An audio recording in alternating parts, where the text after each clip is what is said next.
안녕하세요 여러분. 오랜만에 인사를 드립니다. 오랜만에 영상을 올려서 죄송합니다. 우리는 계속해서 좋은 교회란 무엇인가, 어떤 교회가 좋은 교회인지 배워보도록 하겠습니다. 지난 시간에 배웠던 내용을 먼저 우리가 복습해 보자면, 교회란 하늘에 있는 하나님 나라가 이 땅에 임한 그 나라가 바로 교회다라는 것을 배웠습니다. 그래서 교회는 하늘에 있는 하나님 나라를 많이 닮아가는 것이 바로 교회의 사명이고, 그것이 바로 교회의 본질이다, 이렇게 지난 시간에 배웠습니다. 자, 두 번째 시간으로, 그렇다면 우리는 교회는 어떻게 하나님 나라를 닮아갈 수 있는가, 하늘에 있는 하나님 나라를 배워갈 수 있는가라는 것이 오늘 우리가 다뤄볼 주제입니다. 우리가 하나님 나라를 담는다고 하는 것은, 바꿔 말하면 하나님께서 하나님 나라를 다스리는 방식을 교회가 배운다라는 뜻이겠습니다. 그러니까 교회는 하나님이 하나님 나라를 다스리는 방식을 따라서 이 땅에 있는 신자들, 성도들을 다스려야 하는 것입니다. 그것이 바로 교회가 해야 할 사명인 것입니다. 자, 그러면 이 내용에 대해서 준비된 영상을 통해서 지난 시간과 같이 한번 배워보도록 하겠습니다. 준비되셨죠? 하나님이 어떻게 다스리시는지는 구약의 이스라엘 역사에 잘 나타나 있습니다. 하나님은 두 대상을 구분하여 다스리십니다. 하나는 세상의 모든 사람들이고, 다른 하나는 하나님의 백성들입니다. 하나님은 세상 모든 사람들을 향해서는 공의로 다스리십니다. 그리고 이 공의의 권세를 국가에 맡겨두십니다. 이 다스림의 목적은 악이 흘러 넘치지 못하게 하는 데 있습니다. 그래서 죄인을 심판하는 것이 바로 국가인 것입니다. 반면 하나님은 자신의 백성들, 곧 신자들을 은혜로 다스리십니다. 그리고 이 은혜의 권세를 교회에 맡겨두십니다. 이 다스림의 목적은 죄인의 구원에 있습니다. 이 둘을 구분하는 것이 중요합니다. 국가는 죄인을 벌하는 나라이고, 교회는 죄인을 구원하는 나라입니다. 그러므로 교회의 권세는 공의가 아니라 은혜라는 것을 아는 것이 중요합니다. 그렇다면 하나님은 은혜를 어떻게 사용하여 구원을 이루실까요? 하나님은 구약 이스라엘을 다스리실 때 세 가지 직분을 사용하여 이 은혜의 구원을 이루어 가셨습니다. 첫 번째는 선지자이고, 두 번째는 왕입니다. 그리고 세 번째는 제사장입니다. 선지자는 하나님의 뜻을 알려줍니다. 그리고 왕은 하나님의 말씀을 실행합니다. 그리고 제사장은 하나님의 말씀을 회복하는 역할을 감당합니다. 이는 마치 국가의 세 기관과 닮아 있습니다. 선지자는 입법부를 맡은 예당되고, 왕은 행정부를, 제사장은 사법부와 유사합니다. 다만 국가가 죄인을 징벌하는 사법부라면, 교회는 죄인을 의인으로 바꾸는 제사장 역할을 한다는 면에서 그 차이를 잘 보여줍니다. 그런데 이 세 직분, 곧 선지자, 왕, 제사장의 이 세 직분은 신약 시대를 와서는 세 가지 권세로 이관되게 됩니다. 선지자의 직분은 교도권으로, 왕은 통치권으로, 제사장은 사역권으로 이어지게 되는 것입니다. 그 역할은 각각 동일하다고 할 수 있겠습니다. 그러면 이 교도권을 맡은 직분은, 그리고 통치권을 맡은 직분은, 사역권을 맡은 직분은 어떻게 바뀌느냐? 선지자에 해당하는 교도권은 목회자가, 왕에 해당하는 통치권은 장로의 직분이, 그리고 제사장에 해당하는 사역권을 담당하는 직분은 집사로 이어지는 것입니다. 예수님도 이 땅에 오셨을 때에 이 교회의 세 권세, 교도권, 통치권, 사역권을 통해서 하나님 나라가 이 땅에 임하였다, 가까이 왔다고 말씀하십니다. 마태복음 4장 23절에 보시면 예수님께서 온 갈릴리에 두루 다니시며 그들의 회당에서 가르치시며, 곧 교도권이 가르치시는 것이 되겠죠. 천국 복음을 전파하시며 말씀을 실행하시는 통치권을 행하셨고, 백성 중에 모든 병과 모든 약한 것을 고치시니 곧 제사장에 해당하는 사역권을 행하셔서 자신의 나라를 권세를 행하실 때 하나님 나라가 이 땅에 임하였다라고 선포하셨던 것을 우리는 볼 수 있는 것입니다. 그렇다면 이 각각의 이 세 권세, 교도권과 통치권과 사역권은 각각 어떤 의미가 있는지를 더 자세히 살펴보겠습니다. 교도권은 해당하는 말씀을 가르치는, 공적으로 가르치는 그런 권세를 의미하죠. 총회와 신학교와 목회자가 이 권세를 담당하게 됩니다. 공적인 말씀을, 복음을 설교하고, 그리고 이 성경 공부를 가르치고, 이단들에 대해서 교리를 신조를 제작해서 임난들 논박하고 성도들을 에게 진리를 가르치는 이 역할을 감당하는 것이 바로 권세가 교도권이라고 하겠습니다. 교도권을 통해서 또 신학교는 목회자를 양성해야 하는 그런 의무와 권세를 담당하게 됩니다.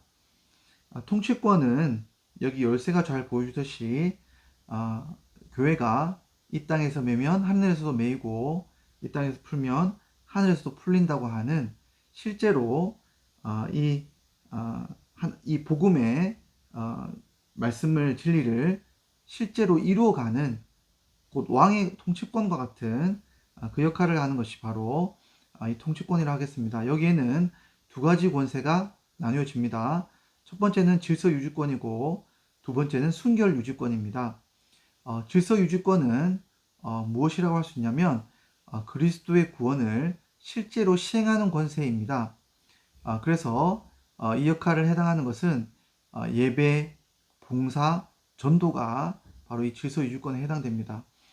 보통은 이 질서 유지권이란 말이 실제로 교회 질서를 유지하고 행하는 권세라고 이렇게 강조점이 있는데, 이것을 저는 복음 시행권이라고 말하는 것이 오히려 더 취지에 걸맞지 않는가라는 생각이 듭니다. 그래서 복음의 말씀을 실제로 이루어가는 권세를 바로 질서 유지권이다, 복음 시행권이라 할 수 있겠습니다. 그럼 순결 유지권은 뭔가? 바로 이 질서를 유지를, 복음의 진리를 해하거나 공동체를 어떤 잘못된 윤리로 복음에 반하는 행동으로 공동체 질서를 해한 사람을 치리하는 권세를 바로 순결 유지권이라 하겠습니다. 그래서 여기에 해당하는 그 교회 활동으로는 권면하고 치리하는, 그것이 바로 이 순결 유지권에 해당된다고 할 수 있겠습니다. 이러한 통치권을 시행하는 직분으로는 당회와 목회자, 장로가 포함될 수 있겠습니다. 다음으로 사역권은 바로 제사장의 직분을 담당하는 것이겠죠. 여기에는 말씀의 회복을 이루어가는 데 있습니다. 성도들이 병이 들거나 말씀을 어겨서 죄에 짓눌려 있을 때 이 사역권을 시행하는 거죠.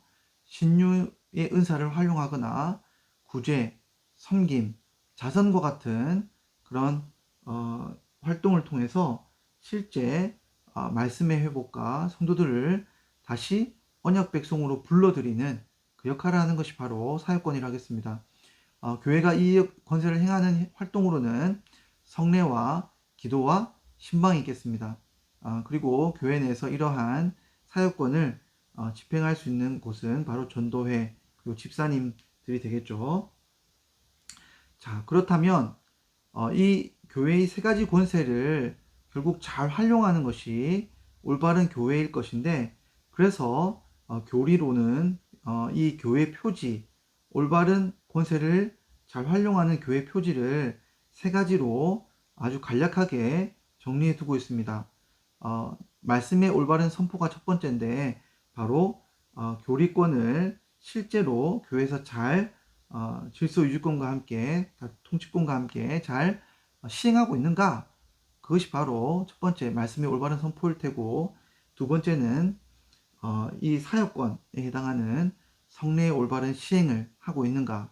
그리고 세 번째는 권징의 올바른 시행, 우리 통치권에서 순교 유지권에 해당하는, 그래서 권징을 올바로 시행하고 있는가? 라는 것을 보는 것을 교회 세 가지 표지로 우리 선배들은 잘 요약해 두었던 것입니다.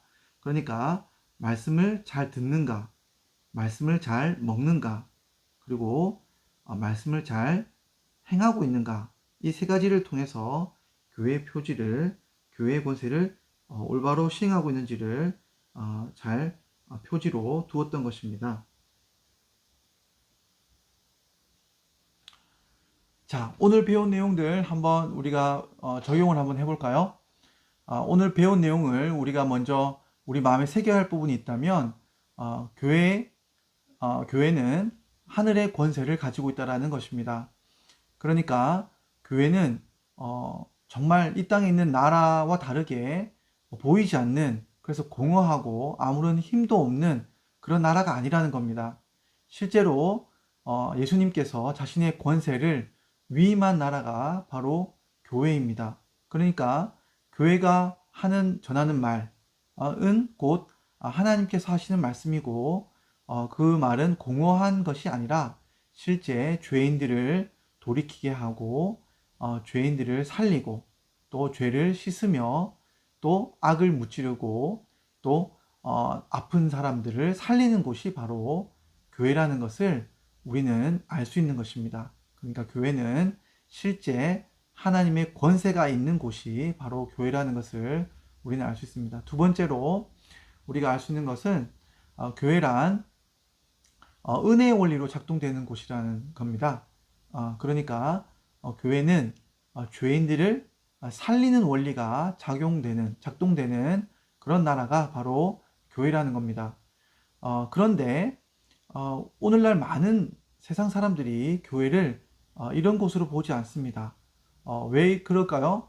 바로 교회가 끊임없이 세상을 향해서 정죄의 목소리, 또 혹은 정치적인 목소리로 누구를 비판하는 목소리를 끊임없이 내고 있기 때문입니다.